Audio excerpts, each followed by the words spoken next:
Só que eu não sei se é luz, o que é, cara. Fica estranho aqui. De vez em quando eu sumo. Ela, se eu me jogo para trás, assim, eu começo a entrar né, na É Twilight luz? Zone. Hã? É luz? É Precisa de luz? mais luz de frente para ti. Ah, não, mas aí vou. Sexta-feira tem que usar o fundo de praia. Botar umas brejas aqui, assim. Vamos lá, pessoal. Vamos falar então hoje de. Nós vamos prosseguir nossa aula de gestão de riscos, políticas e auditoria, e nós vamos falar da fixação de objetivos e identificação dos riscos. Depois que eu preparei todo o material, eu fiquei olhando fixação de objetivo, que troço meio cafona, né? Mas tudo bem, vamos, let's stick to the plan, né? Vamos continuar no plano. Então, o que é fixação de objetivos e identificação dos riscos, né? Quando a gente fala de fixação de objetivo, a gente está falando de análise de ambiente. Nós já falamos, não sei se nós já falamos nessa disciplina, mas a gente fala nas outras disciplinas muito de planejamento estratégico, tá? Que é aquele plano que... Qual é a piada? Que é aquele plano que a gente elabora, né, de tempos em tempos, fazendo uma análise do cenário onde a empresa ela vai operar e estabelecendo uma série de objetivos que precisam ser atingidos para a empresa chegar em algum lugar, tá certo? Então, a análise do ambiente, ela é parte do planejamento estratégico. Eu preciso entender onde eu estou inserido, né? E eu preciso identificar também o que eu tenho ao meu redor, tá? De uma maneira geral. Então, a partir do momento que eu desenvolvo meu planejamento estratégico, eu consigo delimitar o escopo de ambiente e objetivos estratégicos definidos. Então, a gente... Vamos lá, vou montar um planejamento estratégico, né? Então, eu crio um plano estratégico. Então, exemplo, eu quero que a minha empresa, ela... elaboro lá, missão, visão e valores, né? Qual é a minha visão? Ser uma maior vendedora de automóveis para a classe AA. Beleza, né? Qual é o perfil de consumo da classe AA? É extravagante, né? É caro, ok? Quais são os...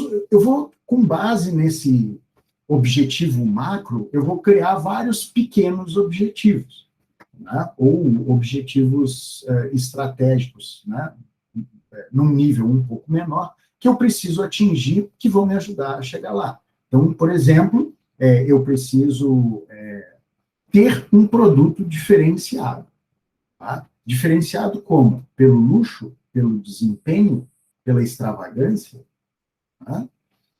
Qual é o meu público-alvo? É um público que preza isso. Né? O pessoal que gosta de aparecer. Aqui. O que eu preciso fazer, então? Eu preciso me inserir no mercado. Como é que eu faço? Eu preciso desenvolver um produto que seja, né, exibicionista. Depois, esse produto ele precisa ser conhecido pelas pessoas. Como é que eu faço isso? Eu tenho que ter uma estratégia de marketing. Tá? Eu tenho que saber como divulgar isso. Como é que eu faço para cativar os meus clientes? Tá? Então, de tempos em tempos, eu tenho que lançar uma versão nova e diferenciada do produto. Eu tenho que dar a opção de customização do meu produto. Como é que eu faço tudo isso? E aí a gente vai... E para eu me inserir no mercado, eu preciso, primeiro, ser conhecido pelo público AA. Como é que eu faço isso? Né? Vou lá nos Alcoólicos Anônimos? Não. O público AA não é cachaceiro. Né? Pode até ser, mas é o público rico. Como é que eu me insiro nesse mercado? Né? Eu tenho que traçar um plano para ser conhecido, tá? Para que as pessoas percebam o valor. E aí eu tenho que estabelecer uma métrica e uma meta para isso. Né? Então, por exemplo, eu preciso atingir um faturamento de US$ 1 milhão no ano. Tá? Então, quer dizer que eu preciso vender 2 automóveis, ou um. Tá? Como é que eu vou fazer isso? Aí sim, eu começo a desdobrar em planos menores. Então, eu tenho que montar um showroom, eu tenho que procurar aonde o meu público está e levar o produto. Tá? Eu tenho que buscar fazer parcerias com subcelebridades, né, ou com super celebridades, para elas divulgarem o meu produto, tá? De certa forma. Então, daqui a pouco eu vou desdobrando isso. Então, o planejamento estratégico é que nos ajuda a montar esse monte de coisas, né? Então, o que eu faço? Eu analiso o meu ambiente interno e externo. Tá? Eu tenho que elaborar a minha missão e a minha visão. Eu tenho que elaborar o meu mapa estratégico e estabelecer os meus objetivos estratégicos. Tenho que identificar os meus indicadores e estabelecer as minhas metas estratégicas. E eu tenho que definir, detalhar a minha carteira de projetos estratégicos. E aí depois eu monitoro. Então, isso aqui, ele é cíclico. Professor, eu estou achando meio enrolado essa sua explicação. Está viajando na maionese. Tá bom, então vamos melhorar isso. Eu gosto de falar dos varejistas, vocês sabem disso. Por quê? Porque eles se focam muito nisso aqui. Tá? Análise do ambiente interno e externo. Vamos voltar uns anos lá. Vocês lembram quando, na época da Dilma, teve aquela isenção de IPI para a linha branca de eletrodomésticos? Eles chamam. Vocês lembram disso?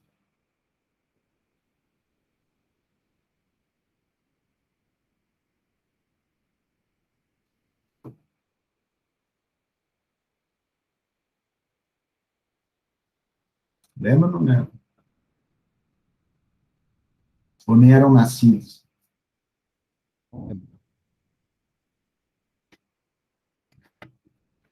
Tá? Ah,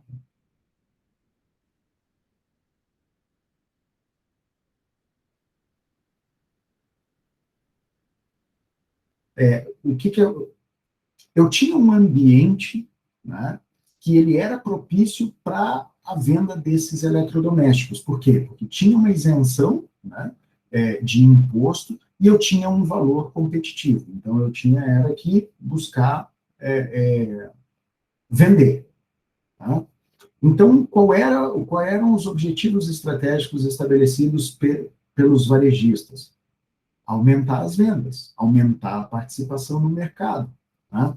E também aumentar a participação desses itens que tinham tributação diferenciada na carteira. Por quê? Porque eles eram mais fáceis de serem colocados e também eles giravam bastante. Tá?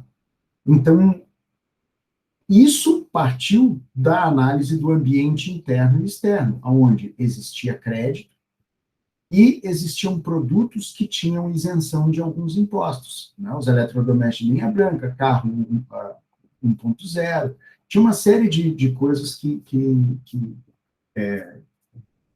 tinham tributação diferenciada e que eram objetos de grandes volumes de vendas. Tá? O que aconteceu? Quando acabou a isenção, eu tive que voltar aqui para a prancheta e olhar para a análise do ambiente interno e externo. Então, houve uma mudança de legislação e eu tive que mudar, então, a minha estratégia para aumentar as minhas vendas. Então, se eu quero vender 10% mais do que eu vendo, e a linha branca perdeu a isenção de IPI, o que eu vou fazer? Eu tenho que buscar um outro produto que seja aceito. Tá? Então, hoje, qual é o eletrodoméstico mais vendido hoje em dia?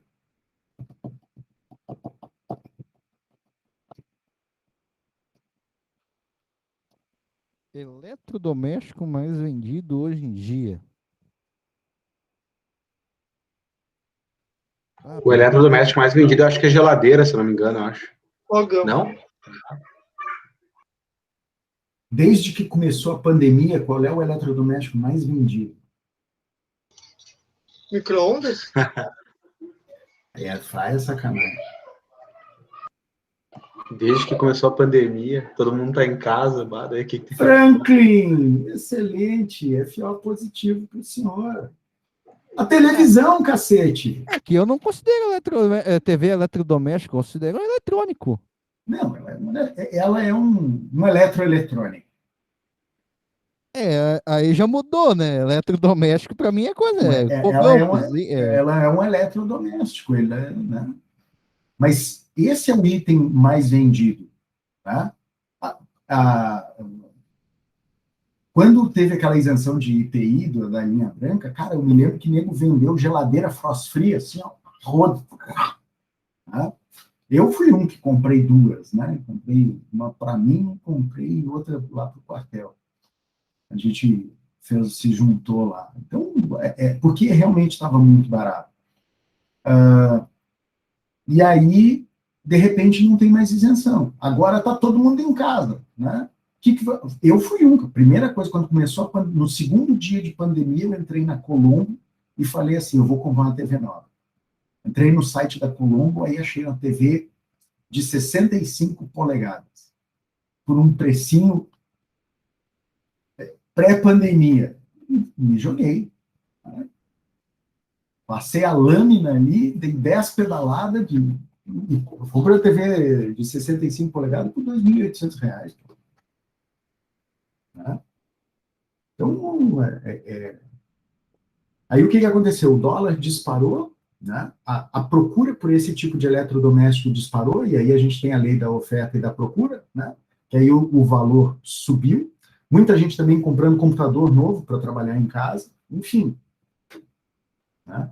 Então, houve uma mudança no ambiente externo e no ambiente interno. As empresas mudaram a maneira de trabalhar e mudaram leis, mudaram, o câmbio mudou, né? Os valores agregados dos produtos mudaram, né? E, consequentemente, os custos. Então, a gente tem uma série de fatores aí. Então, o planejamento estratégico, ele precisa ser refeito de tempos em tempos, para quê? Para que eu possa refazer essa análise do meu ambiente interno e externo. Tá? Quando a gente refaz essa análise, a gente vai lá e refaz todos os objetivos, certo? Então, como é que são os objetivos estratégicos? Normalmente, os objetivos estratégicos, eles são objetivos macro, né, e organizados em dimensões de alcance. Esse aqui, por exemplo, eu copiei lá do Ministério da Justiça, né, que todos os... não deixa de ser uma empresa, né, é uma organização que também precisa de gestão. Então, por exemplo, dimensão de sociedade e governo. Quais são os objetivos estratégicos do Ministério da Justiça? Reduzir homicídios. Então, né, dentro da dimensão de sociedade, um dos objetivos estratégicos deles é reduzir homicídios. Vamos fazer uma viagem na maionese aqui. Como é que vocês acham que o Ministério da Justiça... O que o Ministério da Justiça pode fazer para diminuir homicídios?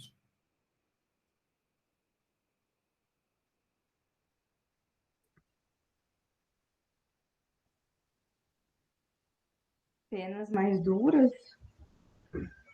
Não, porque o Ministério da Justiça não faz lei. Quem faz é o Legislativo, né? Mas é ele que executa, não é? Mas ele não pode mudar a lei. Não pode criar uma lei para... Justiça, talvez... Deixa eu ver. Ruane, mais polícia. Então, beleza, posso aumentar o efetivo das polícias, né? Ou estabelecer políticas para isso. Né? Porque o Ministério da Justiça, ele não tem... ele só controla 3 órgãos, né? A Polícia Federal, a Polícia Rodoviária Federal e a Superintendência de Serviços Penitenciários... Não, o Serviço Penitenciário Federal. Tá?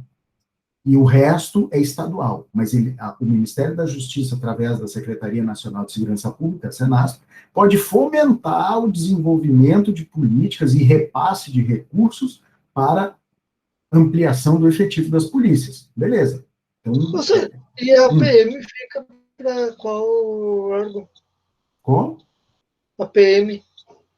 A Polícia Militar é estadual. A brigada aqui é a nossa Polícia Militar. Estadual. Sim, sim. As polícias civis e militares, elas são estaduais.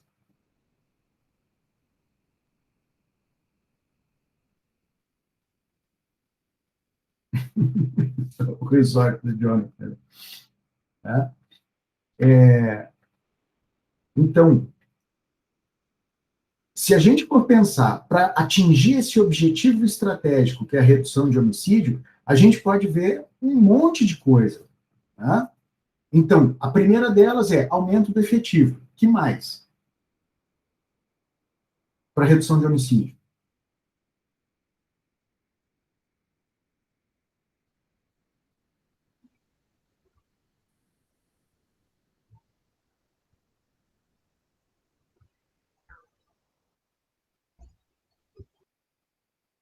O que vocês acham, hein?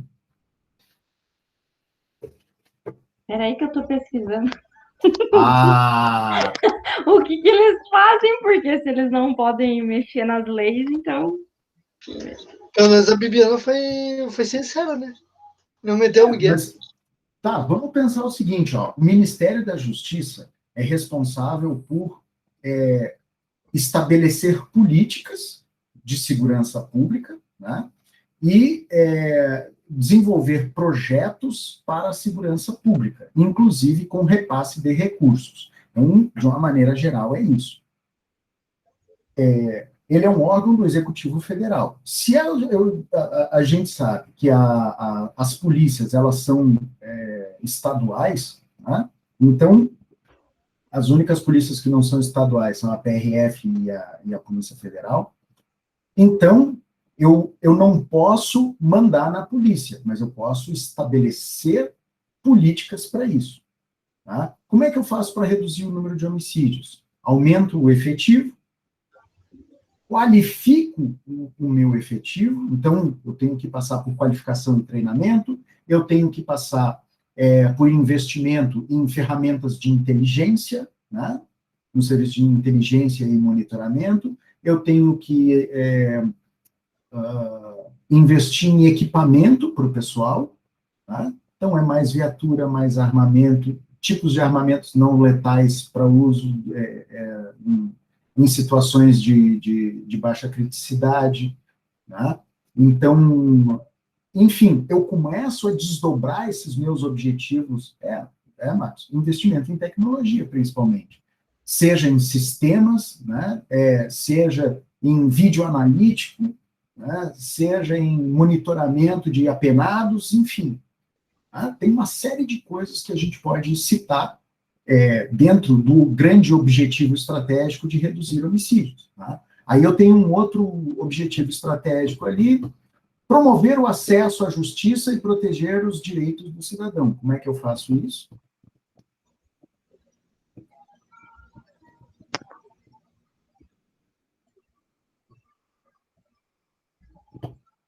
O Ministério da Justiça, ele acaba interferindo no judiciário. Então, como é que ele faz para promover o acesso à justiça e proteger os direitos do cidadão? Defensoria Pública, tá? Agora, não é tribunal, esses fóruns de mediação, né, para desafogar a justiça, onde eu tento evitar um processo fazendo uma mediação, né? E tudo isso sem custo ou com um custo reduzido para o cidadão. Enfim, a partir do momento que eu defino esses objetivos estratégicos, eu posso imaginar 250 milhões de planos de ação para isso. Só que eu tenho que estabelecer uma métrica para isso. Quando eu falo assim, eu tenho como objetivo estratégico reduzir homicídios, a primeira coisa que eu preciso perguntar é quanto? Tá? Então, eu tenho que estabelecer uma métrica e uma meta. Qual é a métrica? Quantidade de homicídios para cada 100 mil habitantes? Né? Qual é a minha meta? Reduzir em 10%, 15%, 20%? Né? Então, de um ano para outro. Então, o que eu vou fazer? Com base nesse número, tá, eu vou, então, estabelecer os meus planos de ação. Então, vou equipar a polícia, entendeu? Vou investir em vídeo monitoramento, vou investir naquele sensoriamento,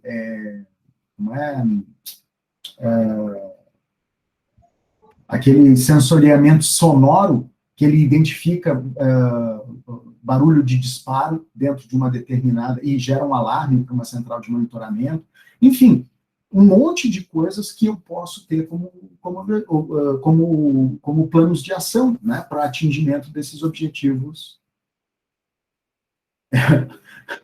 Mas deve ser, esse aí lá no Guajuvina deve ser complicado.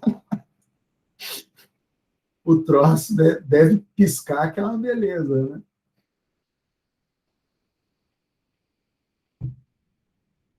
A central de monitoramento deve virar uma boate, assim, com as luzes piscando.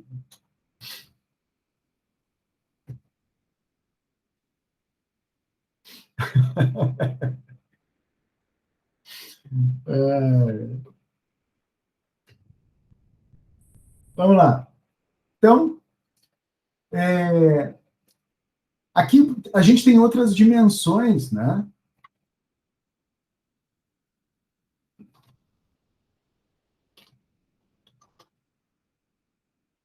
A gente tem outras dimensões. Eu tenho as dimensões de habilitadores, né? E fundamentos. Então, habilitadores, como a gente vê aqui, ó. Promover a execução de política nacional indigenista de forma sistêmica. A garantia dos direitos dos indígenas também é parte das atribuições do Ministério da Justiça. Né? Então, eu tenho uma política nacional, né, voltada para... Vinícius, eu vou torcer seu pescoço. Depois a gente conversa. Né?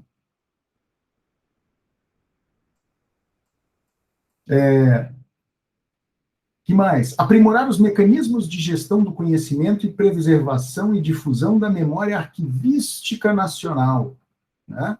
Então, esse é um objetivo estratégico do Ministério da Justiça. Por quê? Porque ele tem que ter um conjunto histórico, né, de absolutamente tudo que aconteceu dentro da Justiça.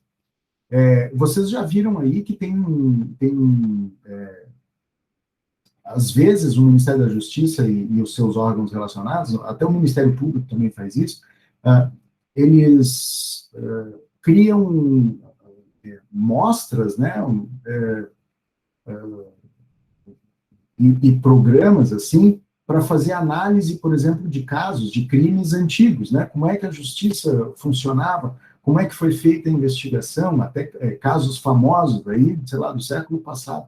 Então, eu preciso aprimorar os mecanismos de gestão de conhecimento, então eu tenho que ter um mecanismo de indexação de informação, então eu vou investir em catalogação dos meus processos, digitalização de documentos, eu vou investir em reconhecimento óptico de caractere, no OCR, para poder, na digitalização desses documentos, eu conseguir aplicar mecanismos, né, de indexação e construção de ontologias, né, enfim.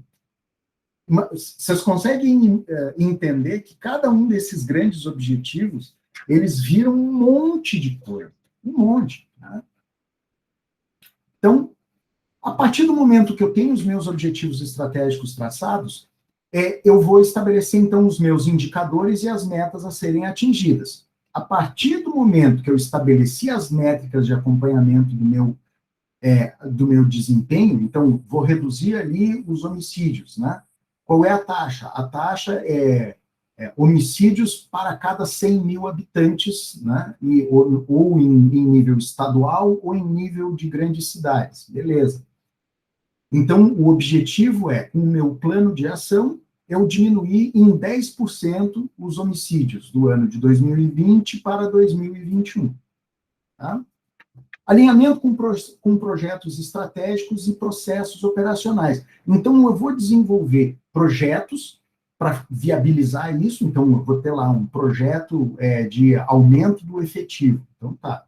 Eu tenho que pegar todas as polícias, né, de todo o país, ver qual é o efetivo, né, fazer um levantamento do efetivo, ver se aquele efetivo está adequado, qual é o efetivo recomendado para cada 100 mil habitantes, né, ou para cada 1.000 habitantes, enfim. Então, passa por um estudo bastante qualificado disso. Eu queria compartilhar com vocês que, por exemplo, Porto Alegre, a zona metropolitana, na verdade, a cidade de Porto Alegre tem um déficit bastante significativo de polícia. Tá? Então, no policiamento ostensivo, deveria ter um policial para cada 1.000 habitantes. Aliás, desculpa, um policial para cada 10.000 habitantes. Isso quer dizer que em Porto Alegre, com 1,5 milhão de habitantes, deveria ter 15.000 policiais militares. Tá? O efetivo da brigada em Porto Alegre é menos de 5. Tá? Então, eu preciso,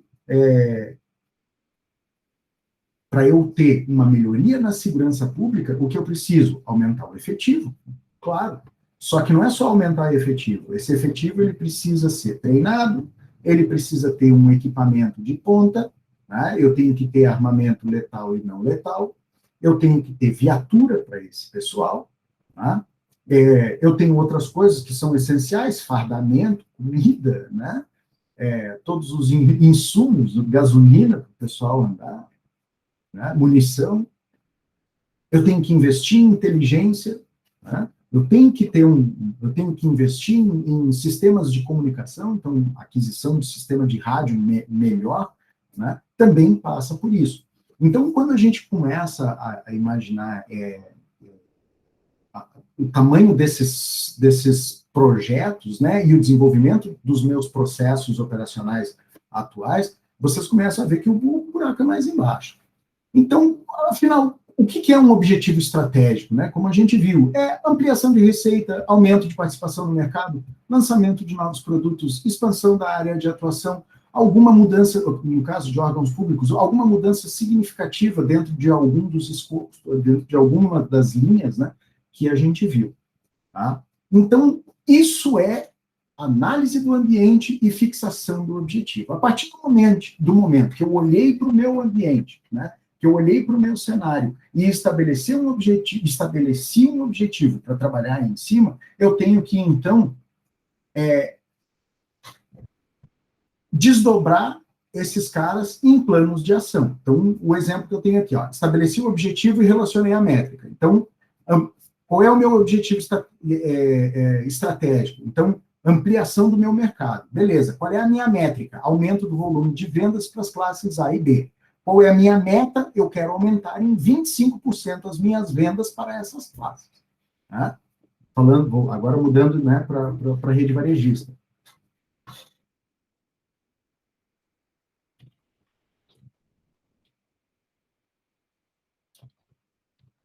Bom, como é que eu vou desdobrar os meus planos de ação? A melhor maneira de fazer isso é usando um negócio chamado 5W2H. Vocês já ouviram falar disso? Quem é que conhece 5W2H aí? Não. 5W2H é uma ferramenta de suporte à gestão muito simples e que ajuda bastante, muito, pra caramba. Como é que eu vou usar o 5? Por que 5W2H? Né? Por quê? Porque são 5 Ws e 2H. Né? What, when, why, where, who, how e how much. Né? Então, o que, por quê, onde, quando, quem, como e quanto vai custar. No caso, se eu quero aumentar as minhas vendas, né, em uma determinada região, né, eu tenho que ter vários planos de ação. Primeiro, eu preciso contratar um vendedor lá para a região Nordeste. Né? Por quê? Porque o market share, porque a participação do mercado nessa região é baixa. Tá? Aonde que esse plano ele vai ser executado? Dentro do RH. Né? Quando? Até o dia 31/1. Quem vai ser o responsável? A dona Sandra, que provavelmente é a gerente do RH. Como? Ela vai contratar uma empresa de headhunting, né? Uma empresa que busca profissionais qualificados no mercado, tá certo? Para contratar um vendedor para a região Nordeste. Quanto é que vai custar isso? Então, aqui, 12 mil. Tá?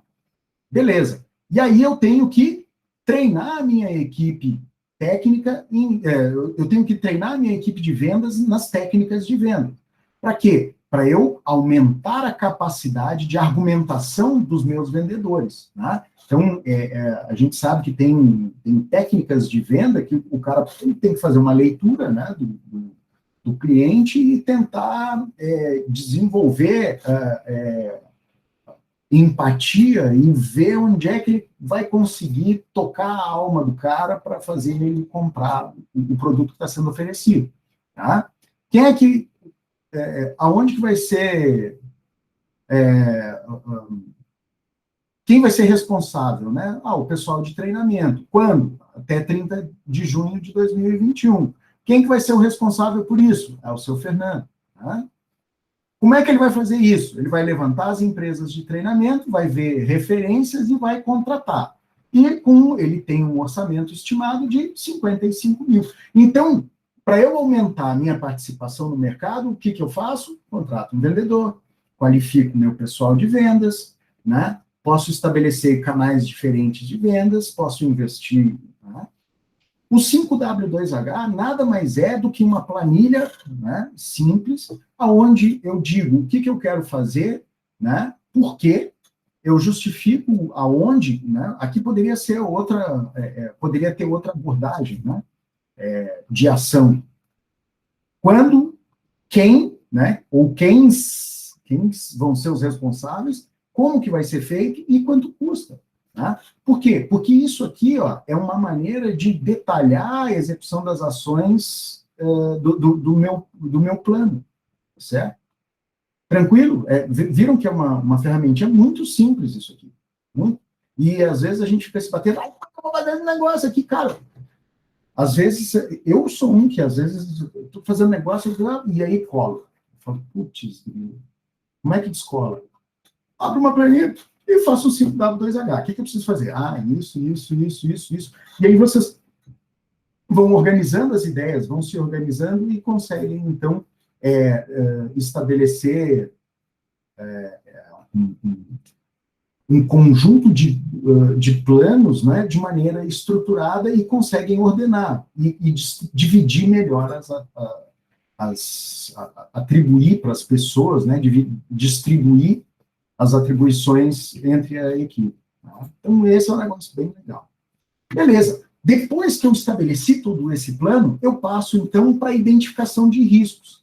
Tá? A gente teve uma aula semipresencial lá, que eu deixei material para vocês verem, que é a ISO 31000. Tá? A ISO 31000 é uma norma que auxilia na identificação, avaliação e mitigação, né, e ação de riscos, certo? Então, o que a ISO 31000 ela fala de identificação de riscos? O que é identificar o risco? É encontrar, reconhecer e descrever riscos que possam ajudar ou impedir que uma organização atinja os seus objetivos. Então, a gente tem que identificar fontes dos riscos, quais são as causas e os eventos e os efeitos, ameaças e oportunidades, vulnerabilidades e capacidades, mudanças de contexto interno e externo, indicadores de riscos emergentes, natureza e valor dos ativos e recursos, consequências e impactos nos objetivos, limitações de conhecimento e confiabilidade da informação, fatores temporais e vieses, hipóteses, crenças envolvidas. Tá? Uma coisa me chamou a atenção aqui, vou fazer uma pergunta capciosa para vocês. Tá?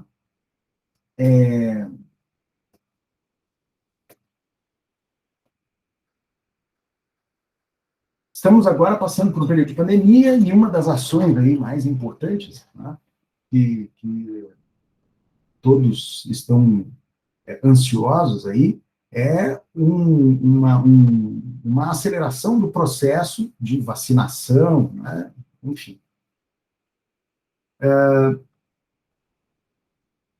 Vocês conseguem pensar, vamos estabelecer um plano, né? Eu tenho um plano de ação de vacinação de 1 milhão de pessoas por semana. Não vou, vamos pensar, tá?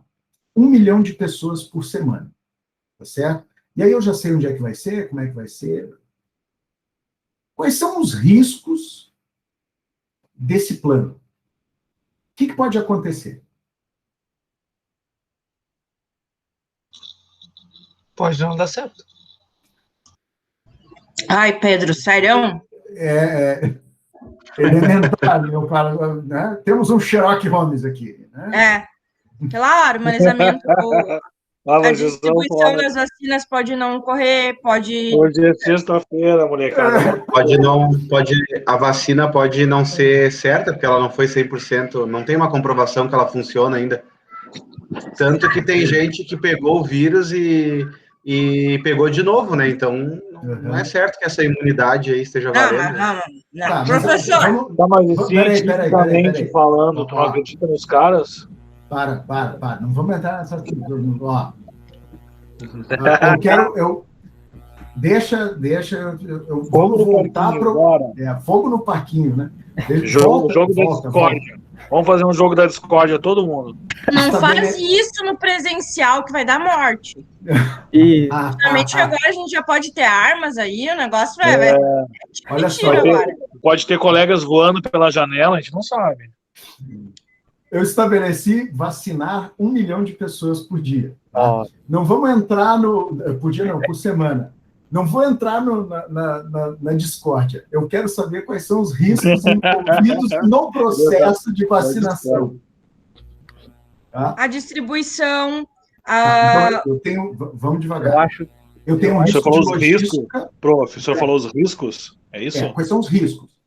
Tá? Por exemplo, mas eu tenho... o avião que traz a vacina ter algum problema e não poder sair do lugar, por exemplo. É um risco. Ok, então eu tenho um atraso na logística, né, que pode impactar nesse meu objetivo, né, nesse meu plano. Tem um outro lance, professor, aquela temperatura que a vacina tem que estar, por exemplo, assim, de não ter lugar para armazenar a vacina adequadamente, então isso também vai travar o processo. Ok, então eu tenho limitações de logística que podem impactar nesse processo. O que mais? Eu acho que Oi? Eu acho que o tempo de vacinação, porque agora da Covid tem 2 doses. E tá acontecendo alguma coisa aí. Se a Bibiana puder parar de... Boi na linha. Não posso. O que tu tá comendo de bom aí? Tô comendo sushi. É que eu quero responder, mas eu tô engolindo. Eu vou mutar aqui, peraí. Ao vivo. Tá gravado? Que merda. Vai pro YouTube. Direitos autorais. Ao vivo.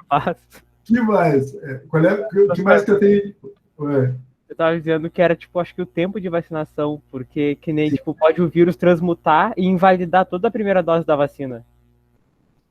Nós estamos... Vamos lá. Mas tu tá falando de uma hipotético que a vacina é certa e que não vai mudar o vírus. Vamos pegar de uma vacinação normal, assim, sem ser mas esse risco não é só em tempos de corona. Esse risco, ele existe. Tanto é que a gente tem que se vacinar contra a gripe todo ano. Por quê? Por causa das mutações. Entendeu? Sim. Então, sim, né, esse é um risco.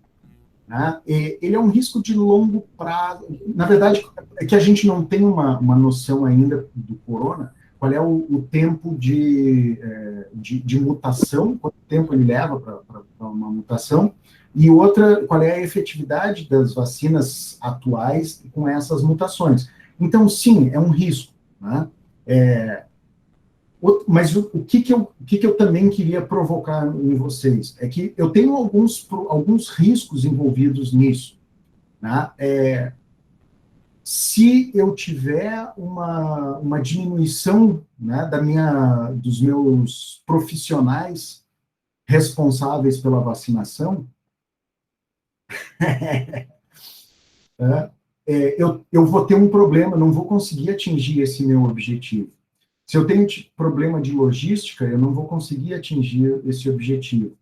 Eu tenho problemas acessórios, né? Então, às vezes, eu tenho vacina, mas não tenho seringa, né? Daqui a pouco eu não tenho álcool, eu não tenho algodão, né? Eu não tenho local para vacinação. Enfim, a gente começa a ver os riscos, porque o enfermeiro que injeta ar ainda cobra, né? Não, olha, definitivamente, às vezes eu penso que a gente tinha que ressuscitar o Pedro Álvares Cabral, entrar de volta nas caravelas e voltar e pedir desculpa para os índios. Tá? Porque, olha, o Brasil não é para principiante, não. Se no Rio de Janeiro, antes de começar a vacinar com... No Saara, os caras estavam vendendo. O Saara é lá no centro da cidade. Sim, os caras estavam vendendo uma vacina falsificada, bicho. Meu cunhado disse que estavam dando na farmácia. Eu quase morri, falei, sério. Não, e o legal é a caixinha, tudo certinho, com as certificações falsas, aliás, né? Tudo... E tem gente que acredita, né? Não, e aplicado no local ainda. Mas se não funcionar, eu posso pedir reembolso. Não, mas no Brasil também o bagulho virou sacanagem, né? Mas o problema maior são os nossos valores de sociedade, entendeu? Porque se as pessoas elas pensassem no coletivo e não no individual, entendeu? A gente teria um compromisso social maior de não aceitar esse tipo de coisa, porque o cara ele não está preocupado com o outro, ele quer resolver o problema dele e o outro que se exploda. Né? Mas, senhor, uma coisa, olha só, uma coisa é tu pegar um cara assim que vende bagulho falsificado, sabe que o cara não tem caráter, só tá falando aquilo lá pra pegadinha de trouxa e tudo mais. Mas foda mesmo, senhor, é tu pegar profissionais da saúde, que nem tem, né? Aqui no Brasil tem vídeo disso. Profissionais de saúde vacinando idosos com uma seringa e usa a mesma seringa para vacinar outra pessoa, idoso. Tipo, no hospital. Nossa! Tipo, eu vi que eles jogaram fora, não aplicaram o negócio, mas a mesma seringa e mais de uma pessoa, isso é crime. A outra pessoa da frente pode ter qualquer doença e passar para de trás e, pelo amor de Deus. Não, mas pega aí. Não, e tipo, a seringa, sim, você pode trocar agulha. Não, essas seringas não são reutilizáveis. Joga fora junto, não é? É tudo descartável. Não, mas o Jonathan tá ali lembrando do jogo do PlayStation 2, né? Comprando ali na Praça 15, né? Mais sacanagem que tu botar, tipo, foi a vacina com a seringa e usar a mesma seringa e botar a vacina de novo, é tu usar essa seringa para vacinar alguém e pegar essa seringa sem vacina e fingir que tá vacinando outra pessoa, porque é isso que fizeram, sabe? Tipo, pegaram a seringa... teve casos aí, mas você sabe o porquê disso, né? É para desviar a dose mesmo. Mas isso é cara de pau demais. Eu tenho um amigo que foi para Noruega, e lá para os confins da Noruega, lá. E aí Narvik, acho que foi isso. Aí um camarada que foi recebê-lo lá, né? Ele chegou à noite no aeroporto. O cara pegou ele no aeroporto e eles tinham que ir até a cidadezinha. E aí o cara falou, não, nós vamos parar num mercadinho aqui, que a a hospedaria lá que você vai ficar não tem café da manhã, não tem nada, aí você compra comida, água. Tal. Aí eles pararam no meio do nada, assim, na beira da rodovia, num mercadinho. Sabe quantas pessoas tinham no mercadinho? Quantas? Nenhuma. Nenhuma. Você entrava, pegava as coisas, passava no caixa, né, registrava o que você pegou, pagava e ia embora. E aí esse amigo falou assim, tá, mas não tem ninguém? Não. Tá tudo aqui, você pega, paga e vai embora. Né? O pessoal vem aí só para fazer a reposição. Aí ele falou assim, tá, mas e se alguém pegar e não pagar? O cara tomou um susto e olhou para ele, mas por que alguém faria isso? Por que alguém pegaria alguma coisa sem pagar? Porque não está no Brasil. E aí vocês veem que a consciência de sociedade, né, e de civilidade, ela é diferente. Nós temos um problema grave no Brasil. Né, porque é bonito ser bandido, é bonito roubar. Enquanto tiverem essa mentalidade, nós não vamos para frente nunca. Né? Eu fico indignado porque, assim, eu tenho 2 empregos, me viro, eu vivo uma vida confortável. Tá? Me sinto estuprado todo ano, cada vez que eu tenho que pagar imposto de renda, que é uma banana. Por quê? Porque eu tenho 2 fontes de renda. Né? Eu trabalho numa empresa e dou aula na Uber. E aí? Eu tenho que fazer a suspensão do meu carro todo ano, porque as ruas estão esburacadas. Eu tenho que pagar um plano de saúde caro, porque a saúde pública é ruim. Né? Eu não me sinto seguro para sair de casa, eu não gosto de sair muito de casa, a não ser que seja para andar de moto, para viajar, porque não tem segurança. Né? Marcos, eu fico pensando, será que 100 anos resolve? Eu acho que precisa demais. Demais. E tem que começar a mudar ontem, né? Esse conjunto de valores cultural Está em todos nós isso aí, né? É uma coisa que está entranhada na gente. E é geral. Pode dar 100 anos que não vai resolver. Porque precisa se querer fazer essa transição. Né? E começa no troco errado que você recebe no mercado. Né? Então, as pessoas elas acabam recebendo dinheiro a mais e ainda falam assim, tive sorte, a mulher errou. Mas ninguém pensou que a mulher errou, ela vai ter que tirar do bolso dela. Ninguém pensou que o salário dela é metade de vocês, ou 1/3 ou menos. Entendeu? E ela vai ter que bancar aquele erro. Né? Coisa que você poderia ter conferido e falado, olha, me desculpa, acho que você errou o troco aqui, ó. Uma vez a mulher me deu, eu paguei com 50 e ela me devolveu R$80 de troco. Aí eu falei, minha senhora, acho que a senhora, ai meu Deus do céu. Meu troco era para ser, sei lá, R$30. Mas, ô Fernando, olha só, deixa eu ver quem foi que falou.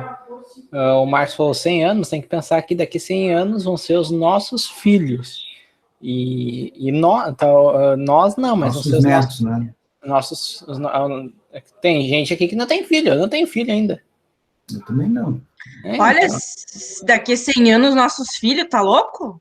Mas, ô Bibiana, tem gente que nem se eu vou ter filho daqui 10 anos, ainda é possível. Olha o príncipe aí que morreu hoje, 99. Que morreu o filho da rainha lá? Não, o filho, o príncipe Felipe. Mas pensam que daqui 100 anos, a contar de hoje, teu filho vai ter 100 anos. Sim, mas esse aí foi um centenário. Com os filhos e os netos. Tá, mas você vai casar com a Elizabeth agora? É uma boa oportunidade. Ela não precisa seguir regras, né? Vamos pensar nos netos, né? Porque ela vai durar mais 200 anos, cara. Os netos vão morrer, ela vai estar lá. O mundo vai acabar, ela vai estar lá ainda. Não, mas falando isso aí, realmente, nas pesquisas dizem que o índice de longevidade das pessoas só aumenta, só que não parece por causa da violência. Aí as pessoas morrem cedo. Mas em questão de saúde, a longevidade, o ser humano, na verdade, daqui a 100, 150 anos, ele vai chegar facilmente aos 120 anos. Na verdade, a gente já tem alguns casos, né? Hoje as pessoas já chegaram aos 90 e muitos anos com uma qualidade de vida muito significativa. Não sei. Atualmente a gente tem muito mais suicídio e, tipo... Ele fala do modo geral. Falando em modo geral. Eu tô falando em modo geral. Tipo, jovens morrem muito mais agora do que antigamente. Não, Pedro, mas o índice de suicídio no Brasil é baixíssimo. Vai comparar com o do Japão. Lá sim as pessoas suicidam, aqui a porcentagem é muito menor. Não, sim. É um número grande de pessoas que se suicidam porque é muita gente morando no Brasil. Nós estamos falando nós temos 220 milhões de habitantes. Né? É 40? Hã? O Japão tem o quê? 40? Vamos ver. Não, acho que o Japão tem 60 ou 70 milhões de habitantes. População do Japão, 126 mil. Metade, vamos por aí. Metade. Milhões. 126 milhões. O índice de suicídio no Japão é grotesco, é incomparável. E tanto é que tem rondas da polícia já por lugares pré-determinados para coletar os corpos.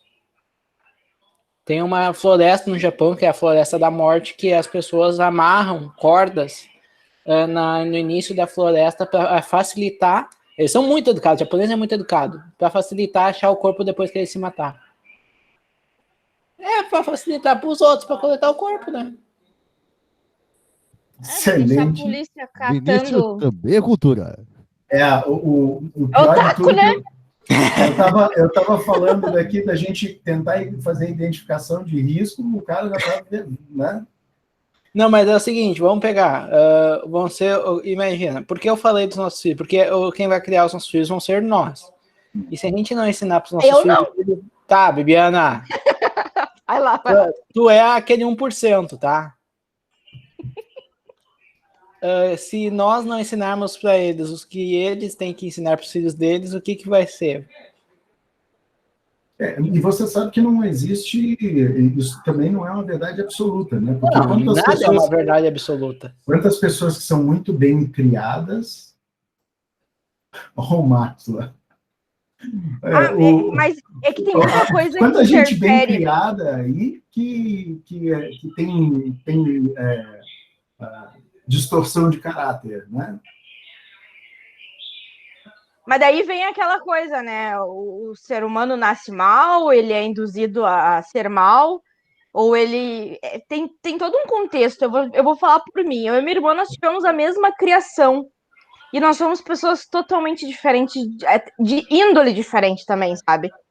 Então, não quer dizer que o que minha mãe me passou, meu pai me passou, ele vai ser repetido, sabe? A gente recebe uma informação, mas a gente mistura com aquilo que a gente recebe do nosso dia a dia na sociedade, e as nossas ações somos nós que vamos tomar, independente daquilo que a gente recebeu dos nossos pais. Eu posso saber o que é certo e errado, e eu posso optar em fazer o errado, sabe? Não quer dizer que o que eu tô ensinando pro meu filho, ele vai cumprir. Ou ele vai cumprir, quando ele for passar pro filho dele, o filho dele vai cumprir, sabe? Tem vários fatores. Mas por que a gente tá falando disso mesmo? É que o Carlos quer reprovar o riscos. Nós estamos falando de riscos. Então, a gente de sociedade contemporaneidade. Mas agora vamos pegar isso aí.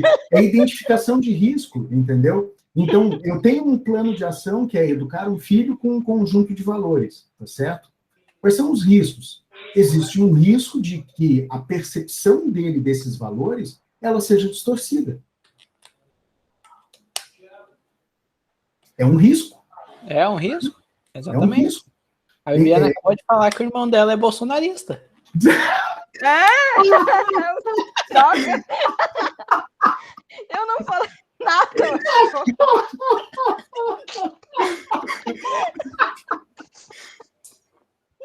Ai, meu Deus do céu, eu tenho que estar aqui. Eu tenho que dizer que essa é a melhor disciplina que eu dei até agora. Ai, que merda. Não tem uma aula que a gente não parte para filosofia, né? Eu acho que esse vai ser o vídeo com mais curtida no YouTube. Só no Brasil a gente vai ver gente comemorando, chamando pessoas que são a favor de assassinato, de mito, e pessoas comemorando que bandido saiu da prisão para ser presidente. Só no Brasil que a gente vê isso. Acusou o golpe. Joguei para todos os lados. Famoso em cima do O chapéu serviu em alguém aí. Eu até errei o botão aqui. Tá alérgica. O vídeo. Olha, tá bem. Vamos seguir aqui, então. Então, agora a gente sabe, né? Qual é o processo de identificação de risco. Como é que a gente identifica o risco, né? A ISO 31000, ela sugere... O Fernando não se aguenta. Não, mas, cara... Não fala isso, Thelma, pelo amor de Deus. Não, olha só, eu tenho que admitir, você dá uma aula divertida, cara, é de outro planeta. Muito bom. A gente saiu, foi para a sociedade contemporânea, foi para a ética, foi para a política social. Qual é a próxima, senhor? Calma que a aula ainda não acabou. Vamos falar sobre replicação quântica? Vamos falar de física espacial agora. Eu entendo bastante, Sr. Sam. Quer começar? Vamos falar de gente falou dos planetas. Como é que tá o negócio das naves que foram para Marte aí? Vocês estão sabendo de alguma coisa? Tu sabia que eles tiveram que desenvolver um novo tipo de drone para fazer voar em Marte devido à gravidade ser tão diferente? Eles tiveram que utilizar um drone usa uma tecnologia nova que foi inventada há poucos meses atrás. Quê? Tu não consegue se tu pegar um helicóptero da Terra e botar em Marte, ele não voa. Sim. Sim, porque a gravidade é muito maior. É extremamente diferente. O cálculo tem que ser totalmente diferente. E aí, esse é o risco da exploração espacial. Será que vai funcionar? Alguém me chamou aí. Quem foi? Ainda tivemos o debate de tecnologia no começo ainda.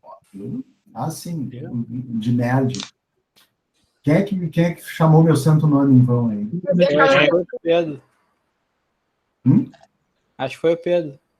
Não foi o Pedro. Eu tô quieto na minha aqui. Não, na dúvida a gente põe a culpa no Pedro. Vamos lá. Então, a gente tem técnicas para identificar os riscos, tá certo? A ISO 31000, ela sugere algumas técnicas, tá? Que a primeira delas, elaboração de checklists, né? A elaboração de um what if, né? É uma técnica bem simples, mas o que acontece se, né? Que na verdade é uma ferramenta para descobrir causa e efeito, né? Tem o FMEA e o HA. Deixa eu aumentar aqui que o tio está cego. E o HAZOP, tá? Então, essas aqui são técnicas de identificação de riscos. Só que a ISO 31000, ela é um pouco... né? A ISO 31000, ela é bem genérica, né?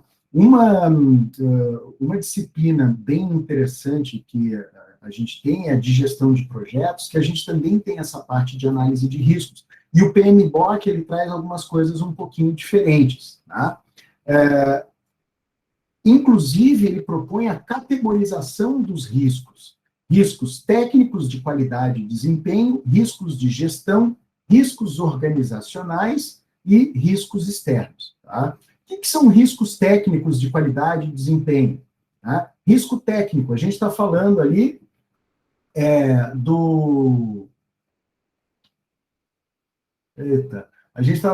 o André está querendo colocar o drone de Marte para voar na Terra. Beleza.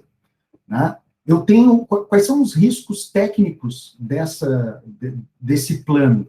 Né? Quais são os riscos? Primeiro, se os caras acertaram os cálculos, se os materiais são resistentes o suficiente, se eu vou conseguir manter uma comunicação para fazer a pilotagem remota disso sem problemas, e se eu tiver problemas, qual é o meu plano de contingência? Esse cara, ele tem sensores para, em caso de perda de comunicação, ele conseguir se locomover, né? Ele conseguir identificar o terreno sem maiores problemas, né? Como é que esse cara tá programado? Se der algum defeito em algum componente, né? Qual é a solução de continuidade que a gente tem? Né? Vocês não valem nada, né? Olha lá. A câmera morreu. Ou o senhor é ventríloco? A minha câmera morreu? Peraí um pouco. 1, 2, 3 e... Ô, Fernando, tem uma bem boa chamada Logitech. Mas essa aqui é a câmera Essa aqui é uma câmera bem boa. Agora o senhor voltou, antes estava efeito fantasma. Essa câmera aqui é muito boa, cara. O Vinícius fica fazendo live lá, ó, do cafofo dele. Aí fica comprando essas câmeras dele. A minha tá embutida aqui, ó. E que vem tudo da China. Vem tudo da China, verdade. Só depende da qual tu vai escolher. Tudo que vem da China passa pela 25 de março, né? Passa por onde? Pela 25. Dá uma pausa ali, né, professor? Aí distribui e depois passa pro resto do país. Uhum. Depende, às vezes fica preso lá em Curitiba. Não, isso é quando você compra direto. Né? O negócio é buscar lá fica na fonte. Preso, depois, um mês depois, eles dão um jeito de fazer a mercadoria e injetar de novo. O negócio é fazer que nem o Fernando. Comprar uma passagem para a Rússia e comprar tudo do AliExpress que entrega na Rússia e chegar lá e pegar. Eu só comprei a passagem e não fui, né?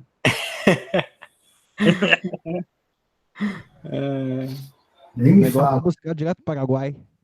Nem me fala. Não vale mais. Os Paraguai estão vindo comprar no Brasil porque é mais barato. Eu tive em Foz em novembro. Tem coisa que ainda vale a pena. Hoje não tá valendo a pena, mas... Porra. Olha o dólar, o valor que tá. Se eu fosse do Paraguai, eu ia ter uma caixa de placa de vídeo e de SSD. A pergunta pior que não tem. Deixa eu aproveitar aí, ó. Essa alta do dólar, qual é o tipo de risco? Qual é a categoria de risco? Eu não compro mais minhas mambas, né? Acabou? Dentro do PMBOK ali, ó, qual é a categoria de risco? Desvalorização. É um risco externo. Sim. É um risco externo. Os países que se baseiam no dólar estão, desculpa o termo, fufu. Mas, quem não se baseia no dólar? O André. A Europa, mano, inteira. O André tá chegando no nível das minhas piadas. Nossa senhora, vocês estão. É sexta-feira, Fernando. Sexta-feira. Vocês estão fazendo cursinho com Batoré, né? Fala sério. Só que não dá para vir comprar aqui no Brasil. É os tipos de coisas ilícitas que lá pode. Tipo o quê? Tipo um Nissan GTR? Olha um gato. Tipo... Que nem quando eu olha ali, o Sertão saiu foi entrar no shopping e deixou o gato me parou pra me oferecer aula. maconha. Só isso. Eu virei um gato. O Sertão deixou o gato assistindo a aula. Meu Deus do céu. Ele responde pra mim aqui às vezes, quando eu saio. O meu faz isso também. Fala isso. Não, Tá, vamos falar de TI agora. Eu tava dando tapa no meu celular aqui, eu peguei, então, vou deixar tu mexer no celular. Deixar tu assistir a aula. Então, a gente tem os riscos técnicos, a gente tem riscos de gestão, a gente tem os riscos organizacionais e os riscos externos. Tá? Então, essa categorização que é proposta pelo PMBOK, ela traz bastante coisa para a gente. Né? Por exemplo, trazendo o que a gente estava conversando aqui, flutuação de dólar, né? Que é mudança de política, é externo, tá certo? Que mais? Eu tenho um risco organizacional. Eu tenho, em tempos de pandemia, muitas empresas elas passaram por riscos organizacionais. Por quê? Porque elas, não é a Bibi lá, né? Vocês ficam falando besteira e eu tento, né, trazer, porque no final das contas, não é besteira, mas tudo que a gente for discutir, faz parte do nosso dia a dia, tá? Eu tenho riscos organizacionais. Por exemplo, quantos restaurantes, quantas lojas fecharam aí durante a pandemia? Por quê? Porque a maneira com que a empresa foi estruturada, ela acabou sendo impactada por uma situação. Esse é um risco organizacional. Né? Só que, ao mesmo tempo, eu também tenho de gestão. Eu tenho o risco de o gestor não ter capacidade de reorganizar a empresa. E aí, o que acontece? O negócio vai para o barro, que foi o que aconteceu. Tá? Galerinha, agora, né, vou deixar uma atividade para vocês aqui. Eu quero que vocês elaborem um plano de ação com 2 objetivos e façam uma avaliação dos riscos envolvidos, agrupando por classe. Tá? Aí, ó. Beleza? Então, deixa eu parar aqui a gravação. Tá? E aí a gente dá aula. Só uma pergunta, questão dessa atividade aí. Diga. É para a gente pegar um objetivo qualquer, assim, em mente, avaliar os riscos envolvidos e agrupar por classificação, no caso. Isso, né? Isso. São objetivos que a gente pega, assim, aleatoriamente, não tem... Isso. Isso. Se vocês quiserem, pode procurar de um planejamento estratégico já estabelecido, ou vocês podem inventar da cabeça de vocês, mas escrevam alguma coisa de fundamento, entendeu? Senão o zero vai comer. O que é agrupar por classificação? As classes de riscos, as categorias de riscos. Meu Deus do céu.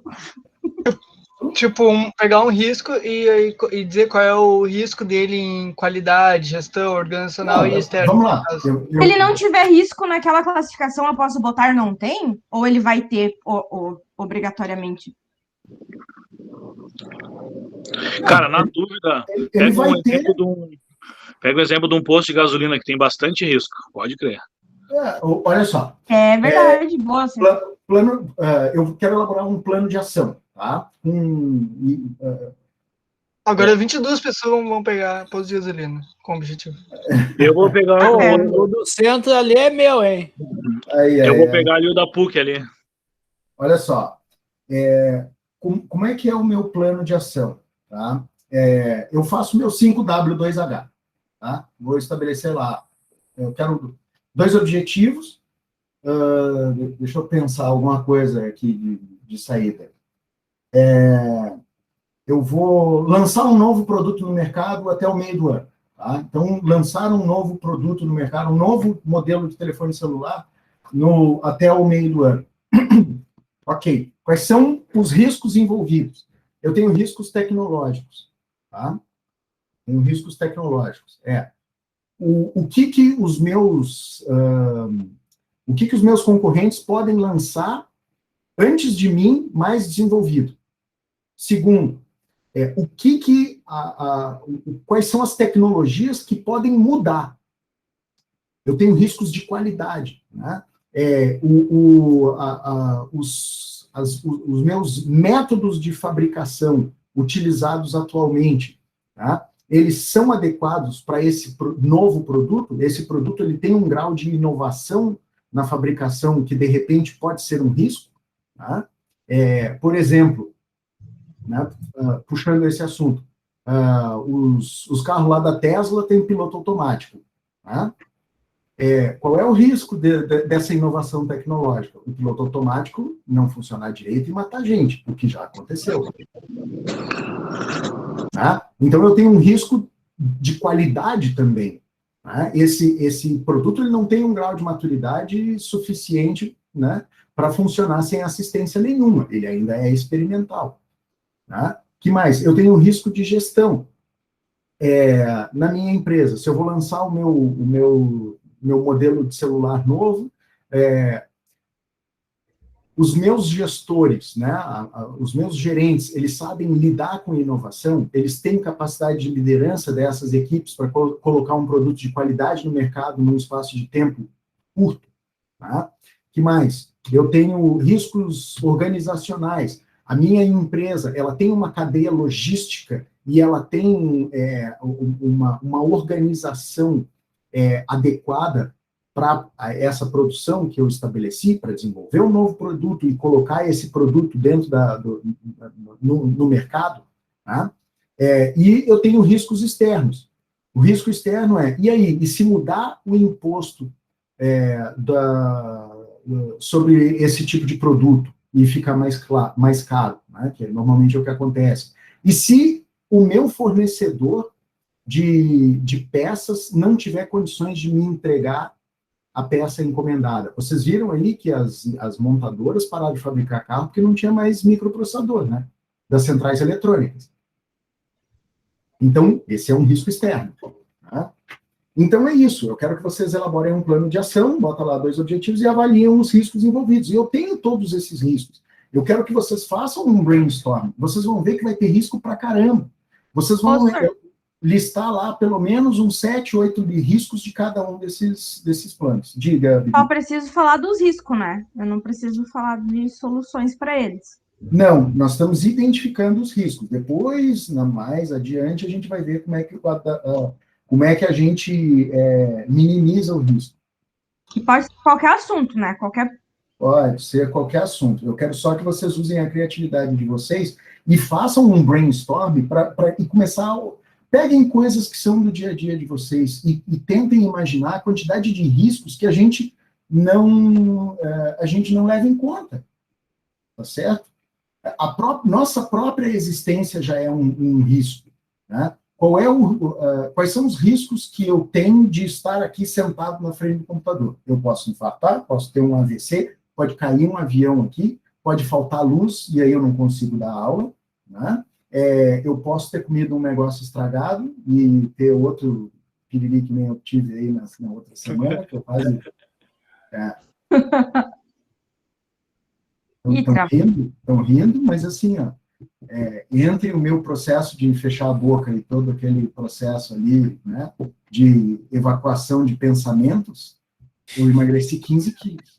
Esse take do Sora é incrível, cara. Esse take do Sora é incrível. 15? Alguém printa isso. Até congelou o Fernando ali. Voltou. Agora tá printado. Eu queria ver. Não tá não. Alguém printou aí? Manda lá. Não deu tempo. Não deu tempo. Corta o podcast. Thelma. Isso, então, bota lá, Cauê. Bota lá no grupo, lá no Telegram, lá pra gente ver. Alguém printou mesmo? Diz o Cauê que sim. Cauê. Sacanagem, professor? Quero ver.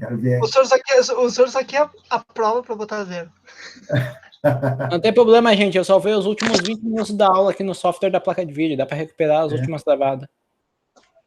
O grupo no Telegram é só para os confirmados. Nem acredito.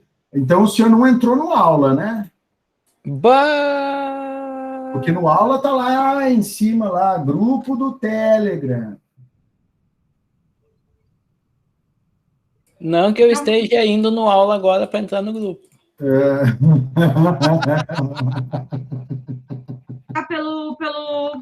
Sem ser pelo celular, tá? Eu fiquei uma semana tentando entrar lá, até que me falaram que não dava. Ó, Cauê, vou quebrar teu galho aqui, ó. Olha aí. Te contar.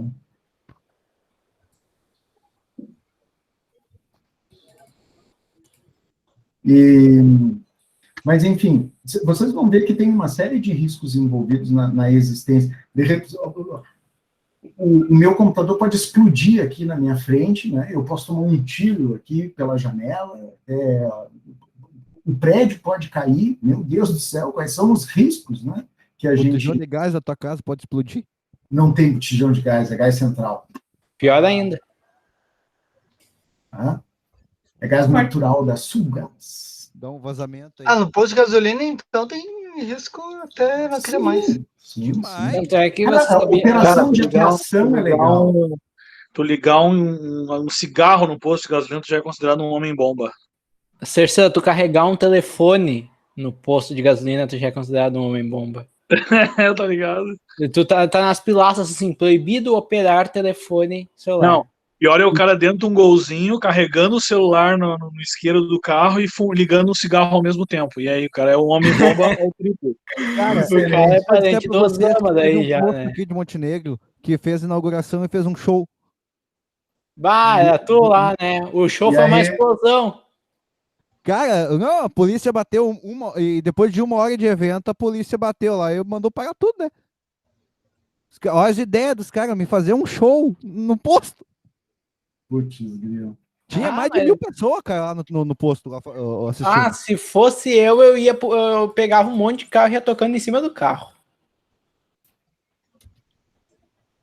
Os caras montaram uma baita numa estrutura lá, uma carreta, palco. Carreta Ainda- furacão. Aí depois do show, o cantor vai chegar assim, né? Mas se não fosse a polícia, o show ia explodir. O show ia ter sido bom, tava bombando. Tava bombando, né, cara? O pessoal daqui já pode ir pra Praça Nossa já. Tem. Uhum. Ó, o Cauê lá tirou o print ali, ó. Peraí que eu vou pegar os últimos 20 minutos aqui para dar mais. Tá? Então, pessoal, deixa eu encerrar a gravação aqui. Vocês estão falando um monte de besteira.